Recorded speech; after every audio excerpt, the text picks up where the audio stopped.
Con ông thấy thương vợ quá đi, cho nên đi đọc trên internet thấy nó bán cái máy đứng lên rung rung rung đó. Rung rung rung thì nó tan mỡ ra. Thì mua về, bà vợ thích lắm, bà leo lên, bà đứng được có 2 phút. Bà leo xuống, bà tắt máy. Trong mặt lắm, té chết đấy. Anh mua cái thứ này hại lắm, thế là không xài. Ông chồng không biết làm sao, gọi điện thoại hỏi người bạn cùng lớp là bác sĩ. Mới mua con ngựa về cho bà cởi. Thì khi bà chạy như vậy khuyến khích bà thì nó cũng rung rung rung rung, thì nó gầy thôi. Đúng rồi, vợ tao thích cởi ngựa. Thế là bỏ tiền ra mua con ngựa, không có rẻ đâu.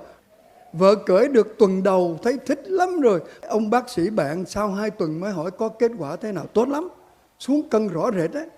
Bác sĩ nói để tôi lên tôi chụp hình nha. Lên chụp hình thấy bà vẫn béo tốt. Thế hỏi sao mày nói xuống cân? Con ngựa nó xuống 15 cân đó.